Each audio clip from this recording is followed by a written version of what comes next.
Bueno, ya algo se estuvo hablando, ¿no? Y se estuvo diciendo en los sermones anteriores.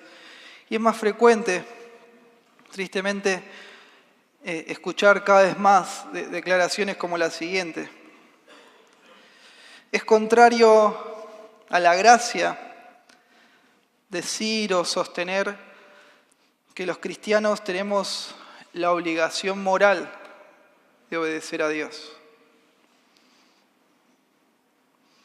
No se puede o no se debe matar el pecado con el deber, formar a Cristo con el deber en nosotros, sino solo con pasión, con asombro. La obediencia por sentido de obligación, bueno, eso no es gracia, es ley. Y para aquellos que nos gusta definirnos como cristocéntricos, como que toda nuestra vida está planeada alrededor de Cristo y enfocada en Él, de pronto al principio este tipo de definiciones puedan sonar como a verdad, ¿sí?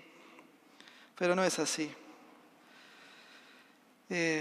Algunos sostienen que esto de obligación moral de pronto como que nos lleva demasiada culpa bajo la ley. Y las motivaciones, ¿no? Que por cierto son 100% bíblicas, cristianas, las motivaciones de deber y obligación, como que de pronto parecieran ser contrarias a la gracia del Evangelio. Como una forma de legalismo, ¿sí? Y se plantea como hoy por hoy, en muchos círculos, incluso en las redes sociales, como que si la ley y la gracia fueran excluyentes entre sí. Pero no es así. La realidad es que la ley de Dios, la palabra de Dios, tiene un rol central, fundamental en la vida cristiana, como nuestra guía, ¿sí? Nuestra guía para vivir la vida cristiana, para vivir una vida de santidad. Y todos los que somos creyentes verdaderos amamos la ley de Dios. Nos deleitamos en ella. Así sostiene, fíjese usted por favor, el Salmo 119, 97.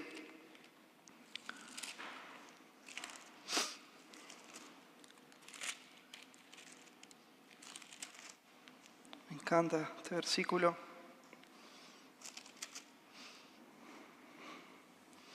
Oh, cuánto amo yo tu ley. Todo el día es ella mi meditación. Fuimos salvados por Dios para amar su ley. Y el punto es que lamentablemente el énfasis que de pronto se hace, el énfasis actual que se hace en la gracia, está desequilibrado, es desmedido. ¿Por qué? Bueno, principalmente porque tiende a minimizar, ignorar de pronto o despreciar los mandamientos de la Biblia, los imperativos de la Biblia de acuerdo a su contexto más obvio y natural. Incluso, esto es más, de pronto como un poco más tramposo, en ocasiones se hace por el camino del exceso. ¿Qué es esto de hacerlo por el camino del exceso?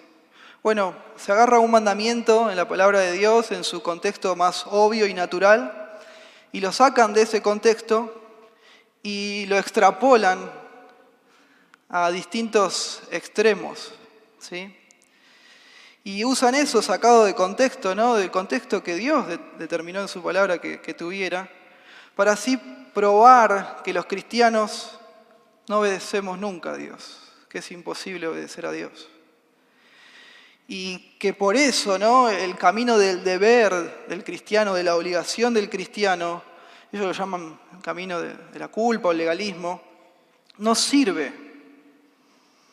Y que ahora, bueno, hay otros trucos o estrategias mejores para agradar a Dios y crecer en santidad.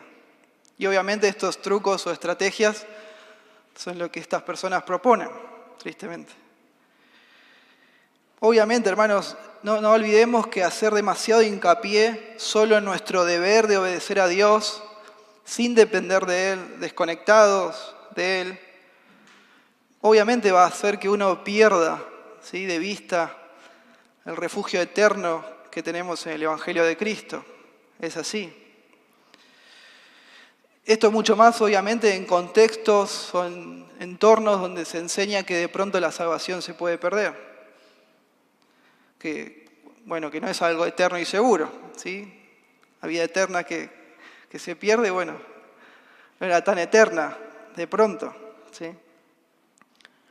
Pero el problema que enfrentamos hoy, uno de los problemas, creo yo, los que entendemos bien la salvación como se enseña en la Escritura, es otro. Se está enseñando demasiado énfasis solo en la justificación por Cristo. Y tristemente eso lo divorcian de la obediencia a Cristo y le restan importancia a los mandamientos de Cristo. El poder del Evangelio, hermanos, que tenemos en el Evangelio es mucho más que simplemente indicativos acerca de lo que Dios ha hecho por nosotros. Es glorioso, pero es mucho más. En el Evangelio se nos asegura, se nos promete y se nos asegura un poder diario para obedecer a Dios. Y es precioso eso. Para vencer al pecado, para parecernos más a Cristo, para conformarnos más a la imagen de Él, por medio de mandamientos que están en la ley de Dios y que amamos. Y el problema a veces se vuelve más sutil cuando los que proponen estas ideas equivocadas también dicen que los creyentes tenemos que ser obedientes a Cristo, pero usan un lenguaje un poco engañoso acerca de explicar lo que debe motivar nuestra obediencia.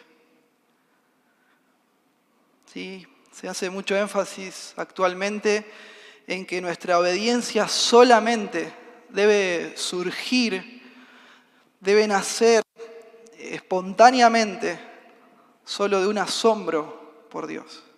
Solamente ese es el único motivador sano o correcto de tener como un enamoramiento permanente de Cristo. Y nada que ver eso conectado con el deber o la obligación, que justamente es un deber, una obligación santa, que está en la Escritura. Pero no, la obediencia a Cristo solo debe ser motivada por el asombro, como por un hambre solamente de belleza. El deber, la obligación moral se presenta y algunas veces hasta se ridiculiza como una traición a la gracia de Dios, como una nueva forma del viejo legalismo de los fariseos.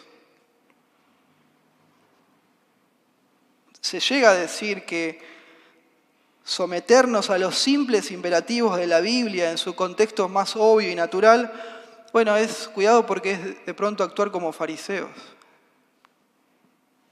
Pero los fariseos en el tiempo del Señor no hacían eso. No hacían eso. El Señor no estaba en contra de ellos porque hicieran algo así. El problema de los fariseos, su pecado, es que habían rebajado la ley de Dios, de acuerdo a lo que es la sana interpretación. La habían rebajado, la habían descontextualizado para así poder justificarse a sí mismos. Ese era el problema de ellos. Pero no todos los judíos a lo largo de la historia del pueblo de Dios habían hecho algo así. Dios siempre tenía un remanente que interpretaba su palabra como correspondía, sin despreciar la gracia, viviendo por fe como estuvimos viendo. Los cristianos, y esto es así, estamos libres de la condenación de la ley en Cristo. Amén, es así. Pero eso no nos libera, no nos saca el deber o la obligación de obedecerla, bajo ningún punto de vista. Un pastor una vez dijo, si usted no se deleita en la ley de Dios, no se engañe pensando que es una persona regenerada. No piensen que el Evangelio que los libera de la maldición de la ley es una licencia para despreciar la ley o ignorarla. Claro que no. La Biblia continuamente nos enseña, ¿no?, que, como estuvimos viendo, la fe enciende nuestros corazones para que nos podamos someter a los mandamientos y a la voluntad y a las advertencias de Dios, porque fuimos salvados para amar su ley. Otra vez, hermanos, nuestra libertad de la condena a la ley no elimina nuestra obligación moral hacia ella. Y eso no es legalismo, como se propone. Vivimos nuestra vida cristiana como hijos de luz, aprendiendo lo que le agrada al Señor. Amén. Como se indica en Efesios capítulo 5, versículo 8 al 10, Romanos capítulo 12, versículo 1 y 2. Leamos el texto en Romanos.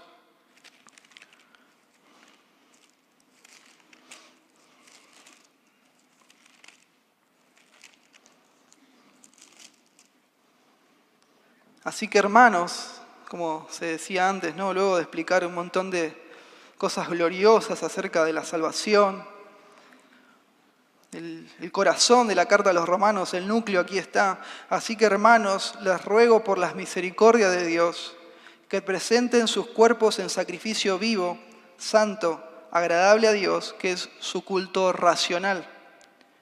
No se conformen a este siglo, sino transfórmense por medio de la renovación de su entendimiento, para que comprueben cuál sea la buena voluntad de Dios, agradable y perfecta. Entonces aprendemos lo que le agrada a Dios porque amamos su ley. Amamos, nos gozamos, disfrutamos de las perfecciones de Dios. ¿Que Dios dónde las revela? En su ley, en su palabra. Y muchas de esas formas de revelarlas, entre otras cosas, pero muchas son en formas de mandamientos que nos muestran su voluntad. ¿Cómo es Él? ¿Qué le agrada? ¿Qué no le agrada? ¿Qué le gusta? ¿Qué no le gusta? ¿Qué aborrece? ¿Qué aprueba? Y nada de eso es legalismo. Una definición escueta de legalismo puede decirse como la siguiente. El legalismo es el intento fallido de querer alcanzar la justificación de Dios a través de obras o méritos propios. Y o también como el invento de mandamientos que Dios nunca dio. Eso es legalismo. Pero obedecer los mandamientos de Dios de acuerdo al contexto más obvio y natural que Él dio en su palabra no es legalismo. No es legalismo. Y vamos a ver el primero de los puntos, esa fue la introducción, que los cristianos seguimos teniendo obligaciones para con la ley de Dios. Fíjese usted, por favor, acompáñeme a Romanos capítulo 10, versículo 4. Note usted. Dice allí que Cristo es el fin de la ley para justicia a todo aquel que cree. En esta parte, en este contexto, se usa la palabra aquí griega nomos para ley, para referirse a toda la palabra de Dios en general. No solo aquella parte que Dios le entregó a Moisés en Sinaí. No, sino a toda su voluntad revelada. Como leímos al principio, allá en el Salmo 119, 97, cuando David expresa con felicidad, oh, cuánto amo yo tu ley. Él lo dice en general a la palabra de Dios, no solo a una parte. Él expresa su amor por toda la revelación de Dios. ¿Por qué? Porque las Escrituras, la ley de Dios, nos revela su carácter,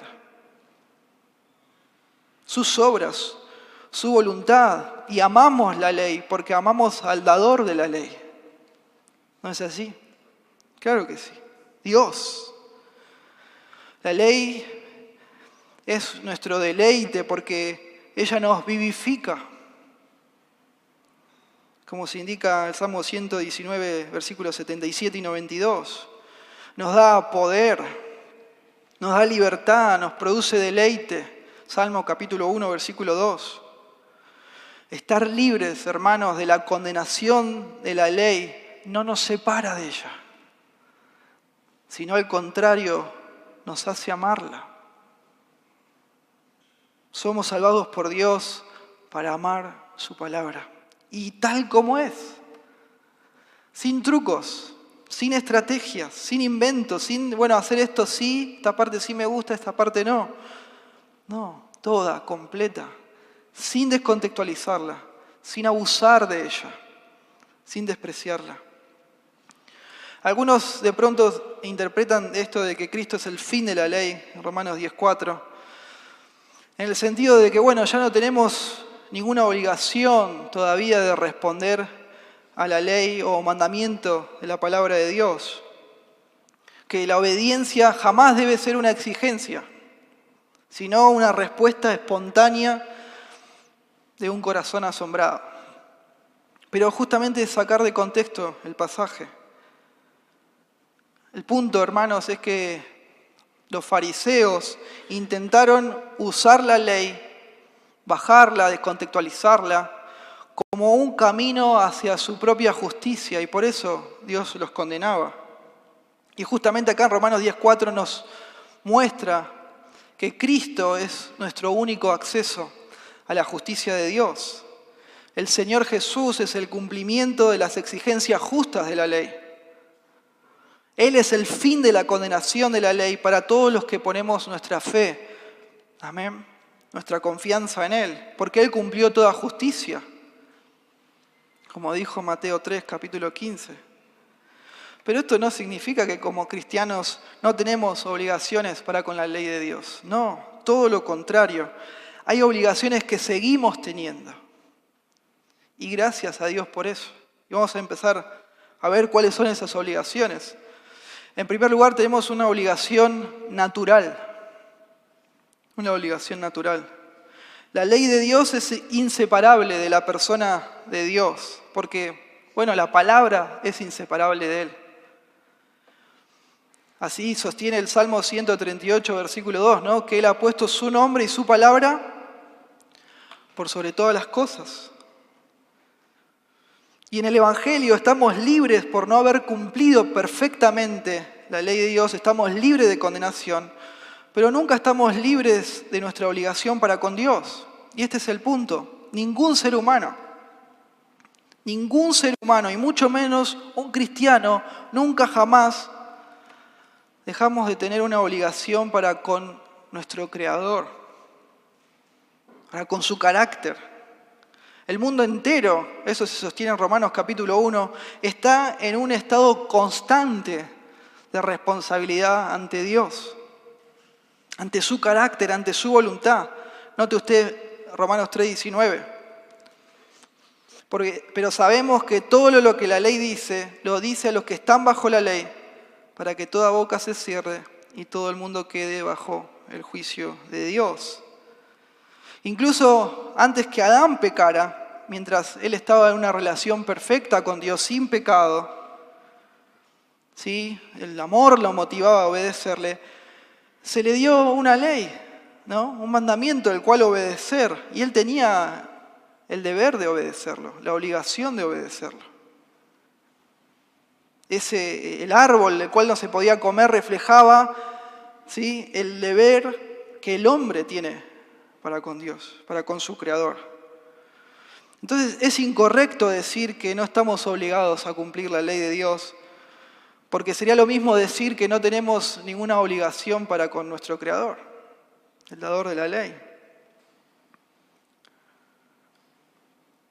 Estar en Cristo al fin significa que tenemos el poder ahora para andar en el Espíritu y llegar a ser como Cristo y así cumplir la justa exigencia de la ley, como la palabra de Dios nos enseña en Romanos capítulo 8, versículo 4. Ahora en Cristo el Espíritu Santo llena nuestros corazones, pero eso no borra nuestra obligación moral hacia Dios como sus criaturas. Nuestra sumisión a Él es nuestro deber primero. Él tiene derecho a mandarnos. Porque de Él, por Él y para Él son todas las cosas. Estamos obligados a Dios por naturaleza. Entonces no es bíblico, no es correcto decir que el Evangelio nos libra de toda obligación moral para con Dios. Entonces tenemos una obligación natural en primer lugar. En segundo lugar tenemos una obligación gloriosa. Justamente la ley muestra, revela la gloria de Dios, los atributos de Él, como otros llaman sus perfecciones. La ley de Dios es inseparable de su gloria personal. La ley, la palabra de Dios, como sostiene Romanos 7:12, es santa, justa y buena. Porque justamente las leyes de Dios son expresiones de su naturaleza, de su carácter, de su voluntad, que son gloriosas y santas. Por eso decir que no tenemos ninguna relación con la ley de Dios es un cliché, es algo vacío. Porque es lo mismo que decir que estamos separados de la santidad de Dios, que refleja la ley de Dios. El objetivo de la salvación que tenemos en Cristo, el Evangelio, ¿cuál es? Es hacernos santos como Él es santo. Entonces jamás podemos afirmar que no tenemos ninguna relación con la ley.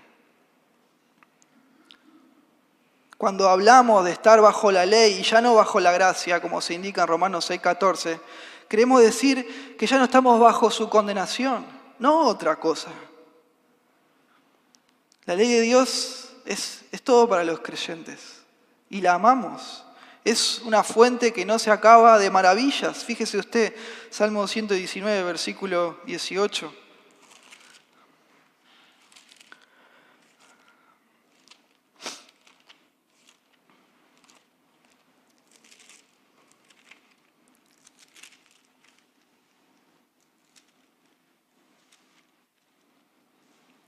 Abre mis ojos y miraré las maravillas de tu ley. La ley de Dios es una fuente de gracia también. Es verdadera. Y continuamente en la palabra de Dios somos estimulados, somos llamados a obedecer la ley del Señor y amarla. Entonces tenemos una obligación natural, una obligación gloriosa y también tenemos una obligación bondadosa. ¿Qué es esto? Bueno, justamente la ley de Dios revela, expresa la bondad de Dios, la gracia ilimitada del Señor.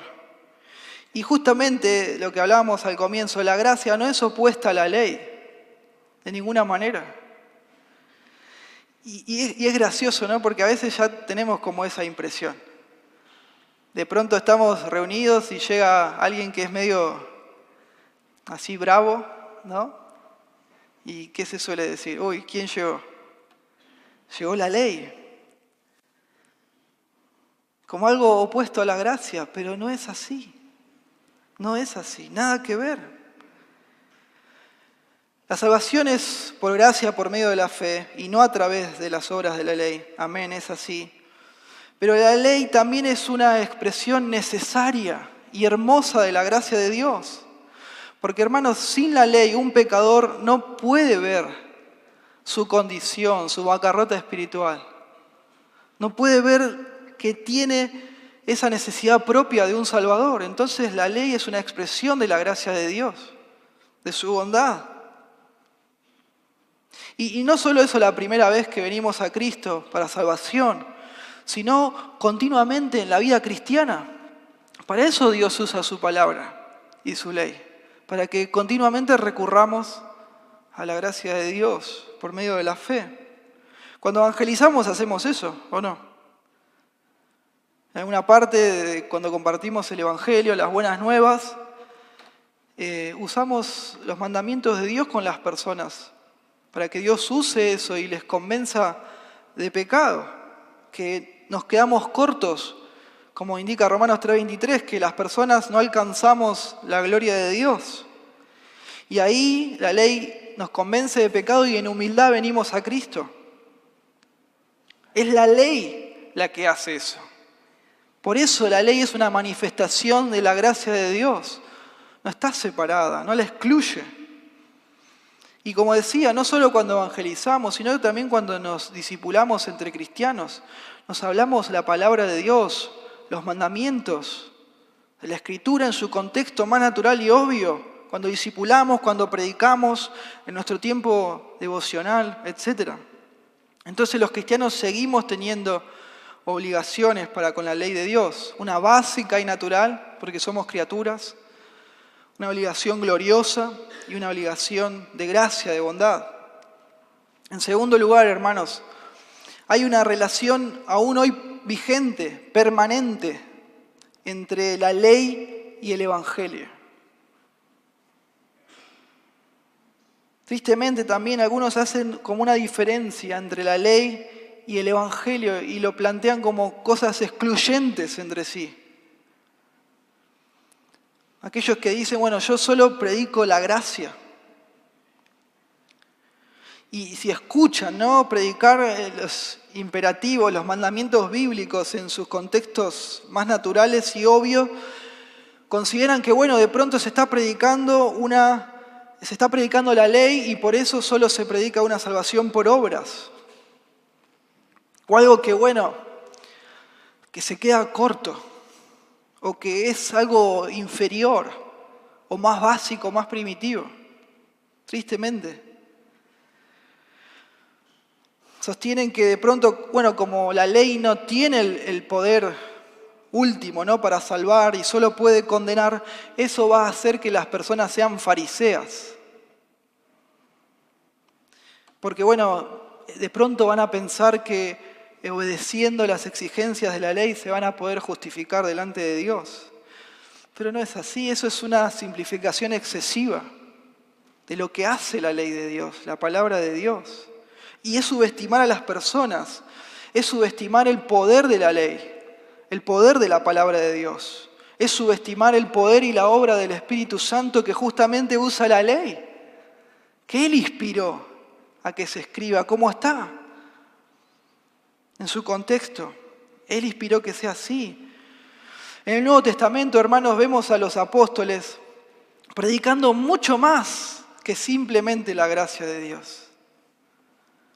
Lo vemos llamando a qué cosa también a los pecadores, al arrepentimiento. ¿Y el arrepentimiento de qué? De justamente el pecado a lo que los expone la ley de Dios. Esa conciencia de pecado. Como Pablo habla, ¿no?, de su experiencia en Romanos capítulo 7, cuando él ante los ojos de los demás era perfecto, pero la ley que él le decía, que él no tenía que codiciar, y nadie veía eso, pero él sabía que codiciaba.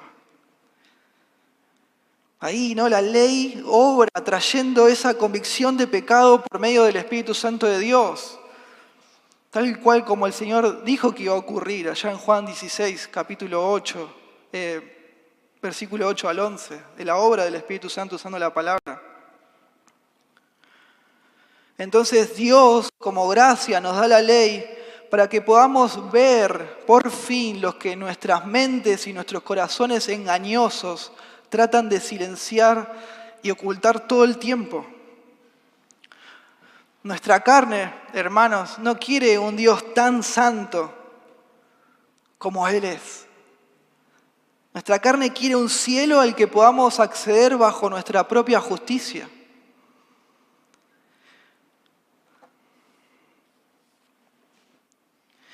Y justamente este es el punto que nos libera de esa forma necia de pensar. Es la ley. Es la ley de Dios.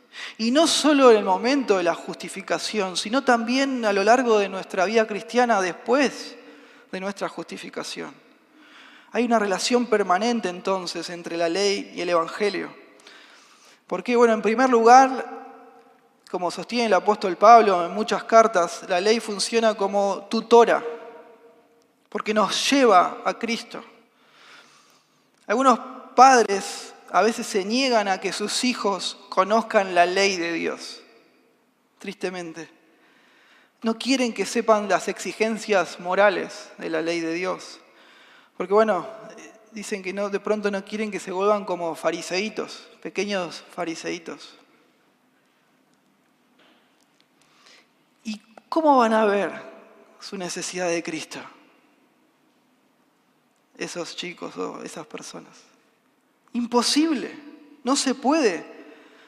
Para ver nuestro pecado, para ver nuestra bancarrota espiritual, primero tenemos que ver nuestro pecado a la luz de la santidad y la justicia de Dios, que ¿dónde la revela Él? En su ley.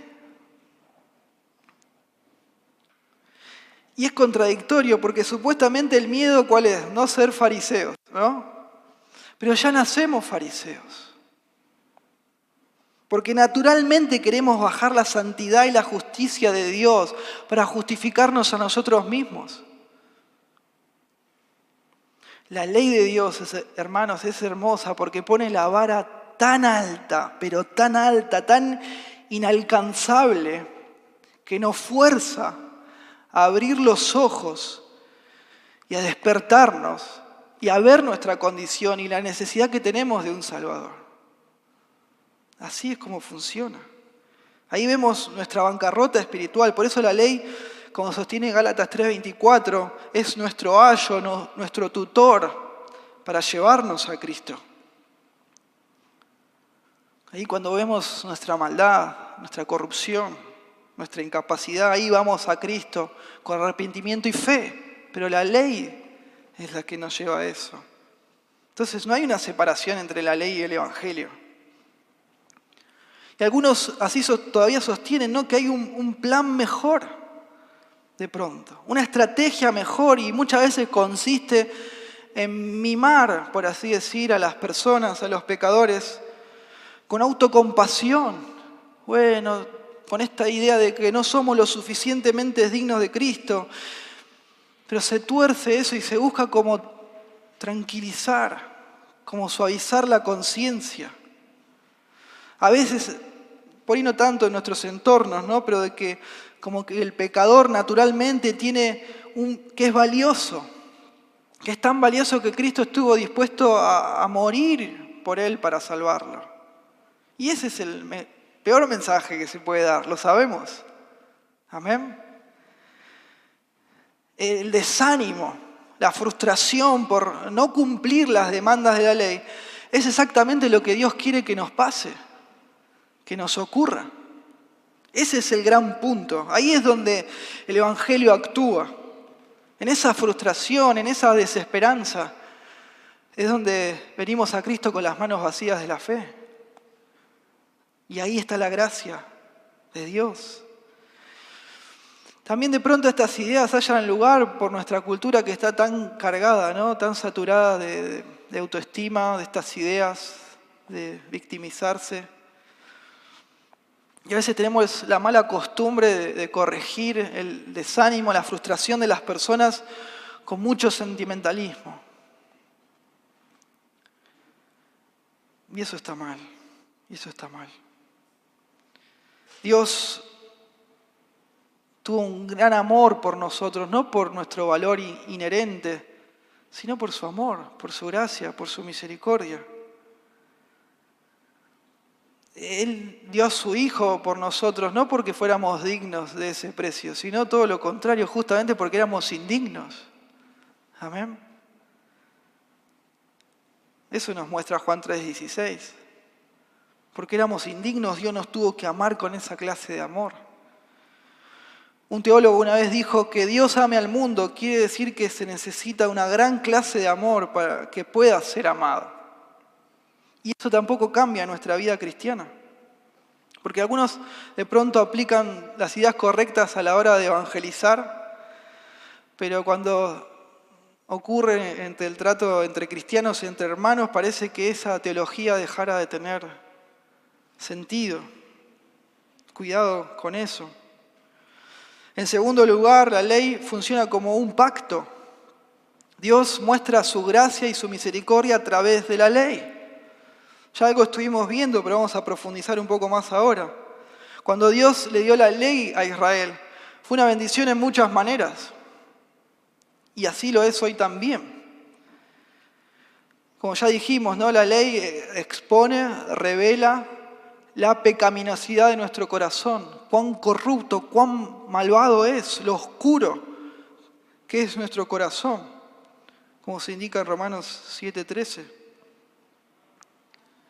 La ley también revela la naturaleza agresiva y esclavizante del pecado. Romanos 7 habla todo esto, esto lo vemos versículo 8 al 13. Lo que se opone a Dios, hermanos, es la maldad en nosotros, la corrupción, no la ley. La ley es santa, justa y buena. Como vimos ya en Gálatas 3:24, también la ley se da como un maestro, como un ayo, un tutor, para que podamos ver la necesidad que tenemos de un Salvador. La ley también restringe la anarquía, la maldad en este mundo, para proteger las instituciones morales, sociales y religiosas. Y también la ley se dio como una protección, ¿no?, en base de bendiciones y maldiciones, para evitar que escapemos de su estándar que es inflexible. Así sostiene Levítico 26 y Deuteronomio 28. Bueno, Dios le dio a eso a Israel con esos propósitos y objetivos, y el punto es que esos propósitos siguen vigentes al día de hoy. Se aplican también a nosotros hoy. Y es más, como explicaba Pastor Jonathan, a los creyentes en el nuevo pacto, se nos dio el Espíritu Santo en nuestro interior de forma permanente para que podamos obedecer la ley de Dios con fidelidad. Al punto en que Romanos 6:17 se habla no de que la ley fue entregada a los creyentes, sino que los creyentes fueron entregados a la ley de Dios. Una figura muy clara y poderosa. Y en tercer y último lugar, la ley funciona como libertadora. Por eso no hay desconexión entre la ley y el Evangelio. Romanos 6:14, Pablo sostiene que el pecado ya no nos domina siendo creyentes, porque ya no estamos bajo la ley, sino bajo la gracia. El pecado ya no puede usar más la ley para condenarnos, y por eso pierde su fuerza sobre nosotros y no nos controla. Ahora en Cristo nuestra mente, nuestra voluntad, nuestro corazón se somete a la voluntad de Dios revelada en su ley, en lugar de oponerse y rechazarla como pasaba antes. Y por esa nueva vida que está en nosotros, ¿ahora qué pasa? Nos sometemos a Dios y obedecemos sus mandamientos. Y eso no es legalismo, bajo ningún punto de vista. Es la nueva vida de Dios en nosotros los creyentes. No es que ahora la gracia eliminó la ley. No, fíjese usted, Romanos 3:31. Luego por la fe invalidamos la ley. Ninguna manera. Esta es una forma muy enfática de negar. Sino que confirmamos la ley. Y también hay muchos pasajes en el Nuevo Testamento que nos atan a mandamientos sacados directamente del Antiguo Testamento. Podemos ver varios de ellos en 1 Corintios capítulo 10, ¿no? De que no hagan esto como los israelitas hicieron, no idolatren, no caigan en pecado sexual, etcétera, etcétera, etcétera. La ley es santa, justa y buena, y la prueba de eso es que ahora los creyentes la ponemos en práctica en Cristo Jesús y la vivimos. Nuestra salvación, hermanos, no corta nuestra relación con la santidad de Dios reflejada en la ley. No. Todo lo relacionado con la ley en el Antiguo Testamento apuntaba en última instancia a Jesucristo. Y el Señor cumplió con todo eso a la perfección. Él vino a cumplir la ley. Amén. Y lo hizo. Así sostiene Mateo capítulo 5, versículo 17. Todas las promesas divinas se cumplen en Cristo. 2 Corintios 1:20. Todas las demandas de Dios se satisfacen de forma perfecta en el Señor. Romanos 10:4. La paga del pecado que exige la ley fue satisfecha en Cristo. Él cumplió de forma perfecta la santa justicia de Dios.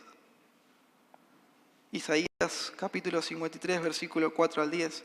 Entonces hay todavía, sigue vigente una relación permanente entre la ley y el Evangelio, que va a seguir para siempre. El Evangelio no excluye la ley, ni al revés tampoco. La ley funciona como nuestra tutora para llevarnos a Cristo, como un pacto y como nuestra libertadora en su Evangelio. Y en último lugar vamos a ver que hay un rol permanente entre la ley y la vida cristiana. Y ahora vamos a hacer énfasis en eso. Algunos enseñan que ahora en Cristo, desde que Cristo vino, solo estamos bajo lo que llaman su ley real. Y esto de pronto enfatizan que hacen que ya todas las leyes pasadas no sean vinculantes. Y es cierto, estamos bajo la ley de Cristo, así enseña Gálatas capítulo 6, versículo 2. Estamos bajo su ley de libertad, esto enseña Santiago. La ley real, la ley del amor, Romanos capítulo 13. Pero la pregunta es esta, ¿la ley real de Cristo excluye el marco moral y todos los mandamientos dados por Dios en Sinaí? A lo largo de la historia de la Iglesia se debatió usualmente, ¿no?, esta diferencia básica entre ver la ley como pacto y la ley en forma de mandamientos. Y sabemos que Israel no cumplió su parte en el pacto. Pero el punto es que los mandamientos de Dios todavía reflejan el estándar moral básico de Dios para toda la humanidad. La ley de Dios, ¿sí?, como norma moral, no desapareció cuando la humanidad cayó. Nuestra incapacidad moral no borra nuestra obligación. Y justamente, si la ley moral no queda anulada por nuestra incapacidad, tampoco la gracia viene a anular esa ley moral. En Cristo la ley se cumple, lo sabemos, y sus exigencias se satisfacen para siempre. Ya no somos culpables por no haber guardado toda la ley, ya no se nos condena por no hacerlo, pero eso no anula, ¿sí?, para nosotros esa ley moral. Por eso, al mismo tiempo, ahora en Cristo, amamos la palabra de Dios, amamos la ley de Dios, expresada en forma de mandamientos que reflejan sus atributos, sus perfecciones morales, que son eternas. Y este es el punto, son atemporales. No es para un tiempo determinado. Por eso vemos que algunos de los mandamientos dados a Moisés también se dan en el nuevo pacto. Fíjese usted, Romanos 13, 9.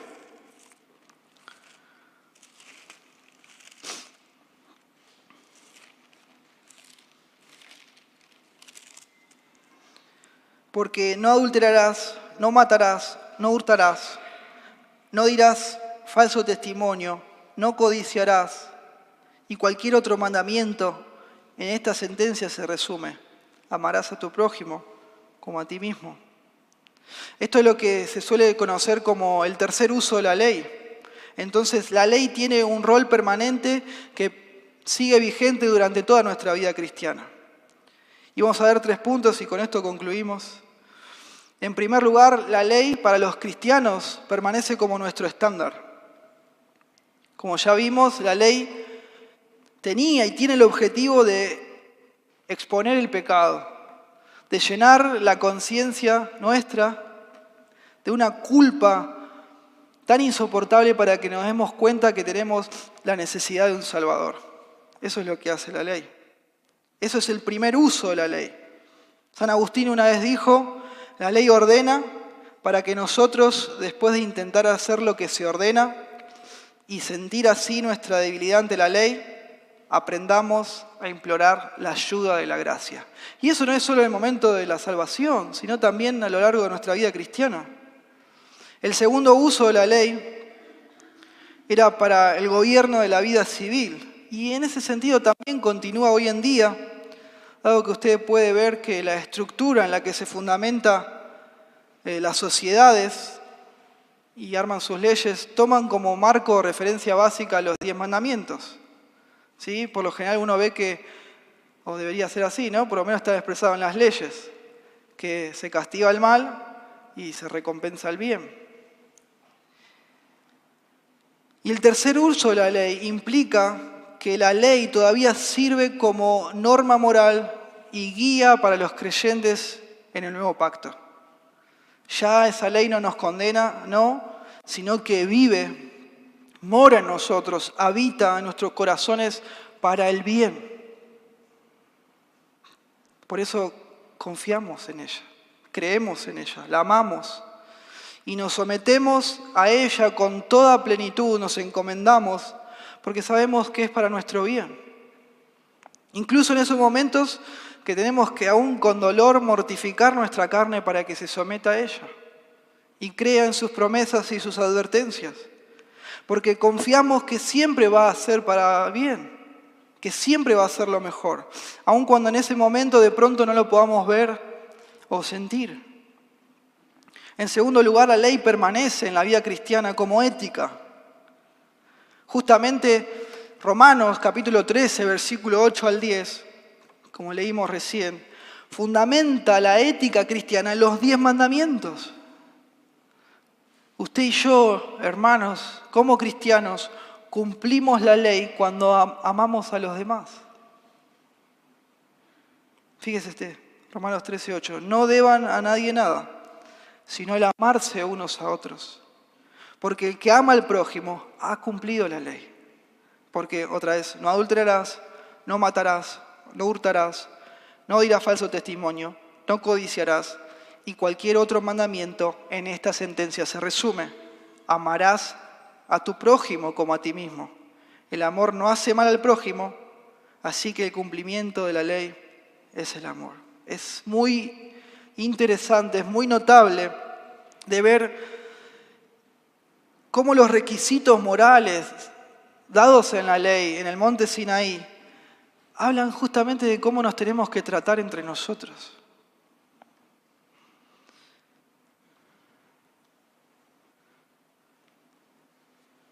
Es obvio que aquí el apóstol Pablo ve la moralidad santa reflejada en la ley como una ética obvia en cómo tenemos que vivir los creyentes, aquellos que formamos parte del pueblo de Dios.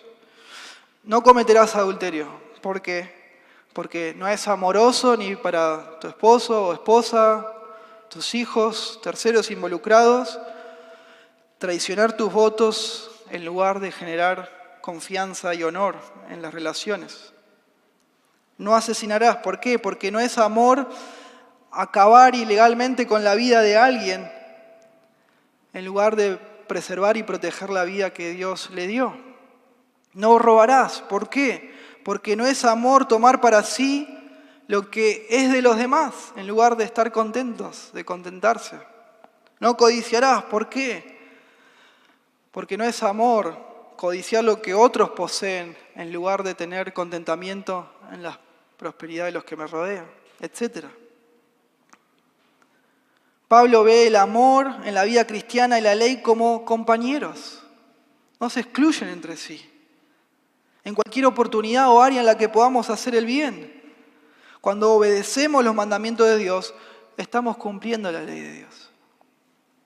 Que justamente es un reflejo del amor eterno y santo de Dios. Estamos cumpliendo la ley cuando obedecemos la voluntad de Cristo y cuando nos sometemos a esas verdades básicas que Él dio a Israel en el monte Sinaí. Y eso ahora no desaparece en el Nuevo Testamento. Es notable que el Nuevo Testamento, la ley de Cristo, como hablábamos al principio, incluye los mandamientos originales de Dios. Los 10 mandamientos son las raíces del amor. Por otro lado, también, hoy se citaba a Jeremías, el autor de Hebreos, en Hebreos capítulo 10, justamente cita a Jeremías, capítulo 31, versículo 33, y dice que bajo el nuevo pacto, perdonados en Cristo, los creyentes vamos a tener las leyes de Dios ¿en dónde? Escritas en nuestros corazones. dentro de nosotros mismos. Fíjese usted, este es el pacto que haré con ellos después de aquellos días, dice Jehová.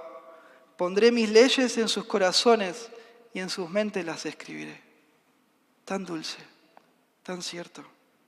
En el Señor amamos sus mandamientos y sometemos nuestros corazones y nuestras voluntades a la ley de Dios, que es hermosa y dulce ahora para nosotros en Cristo. Y en último lugar, tercer y último lugar, la ley permanece como nuestra guía en nuestro caminar cristiano.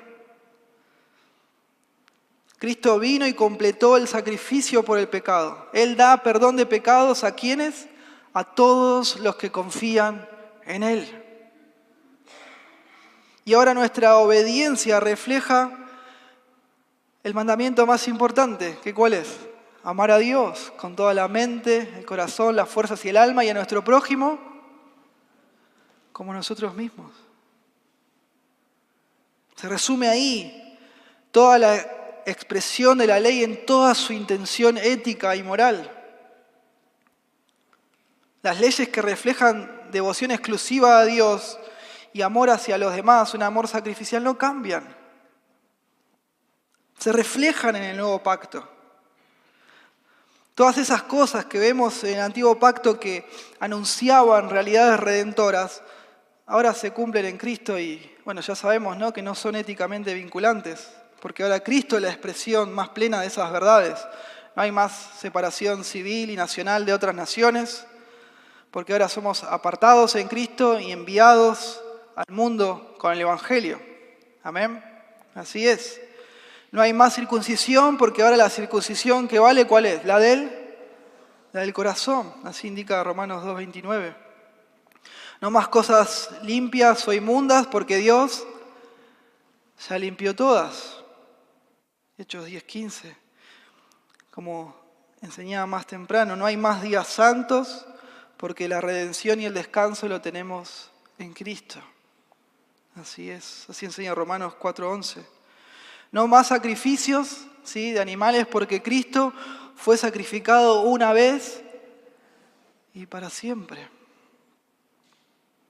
No más templo central, porque ahora los creyentes somos templo del Espíritu Santo, como se indica en Juan capítulo 4, 1 Corintios 3:17. Pero, hermanos, el amor atado a la ley de Dios sigue en el nuevo pacto. Unidos a Cristo, ahora vivimos ese amor en la vida cristiana y lo practicamos. Por eso la ley es la que nos guía. La ley es la que nos guía. Unas aplicaciones finales para concluir.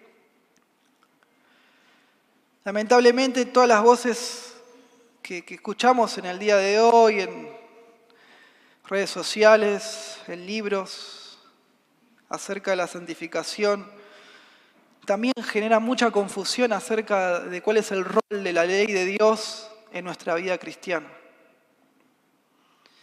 Ya no hay solamente ideas cerradas acerca de la santificación, sino que hasta en la misma ley de Dios.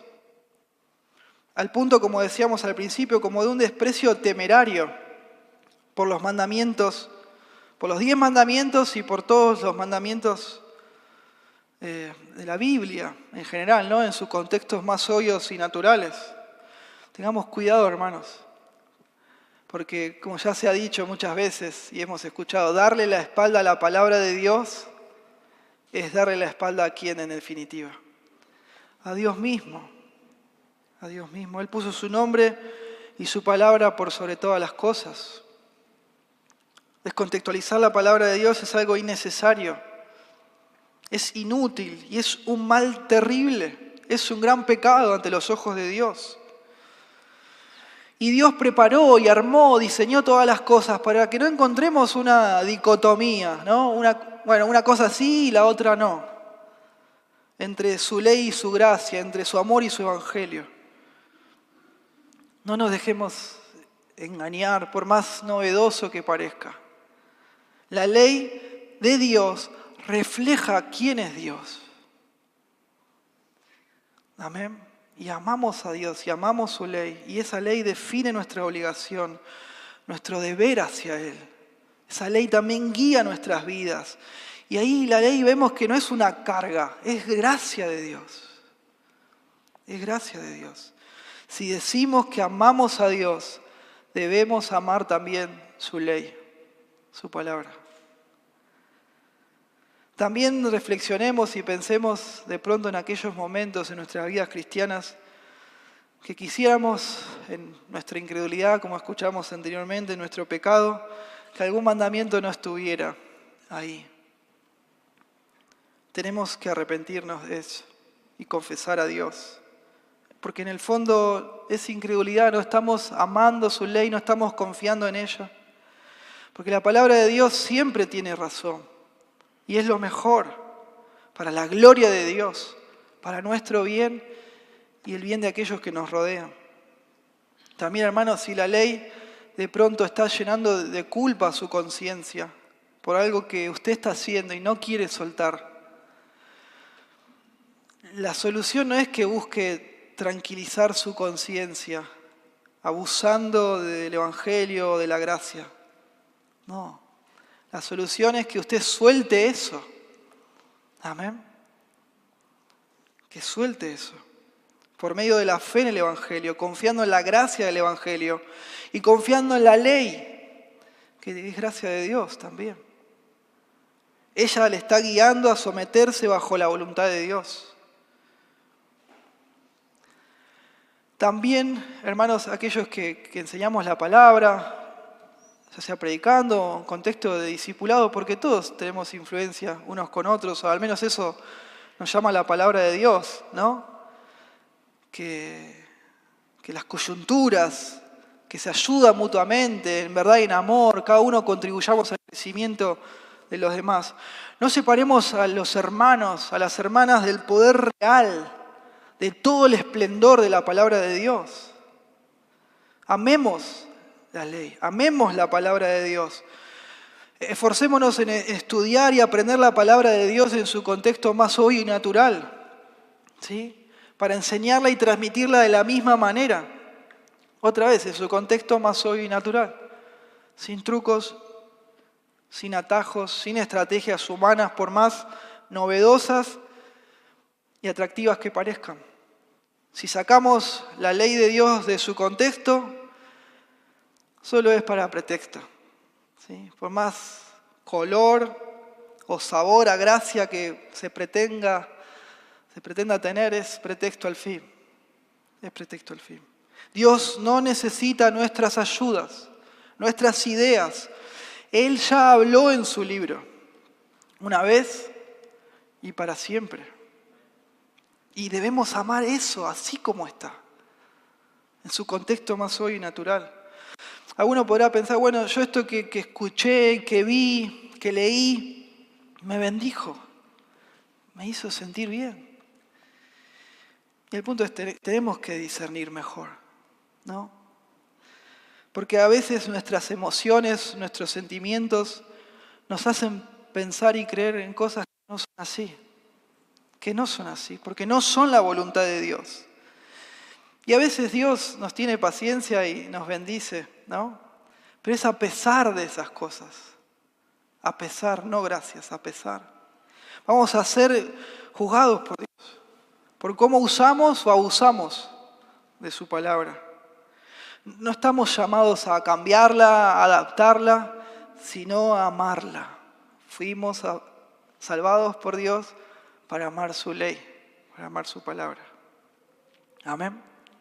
Oremos. Padre Celestial, gracias le damos por este tiempo de enseñanza.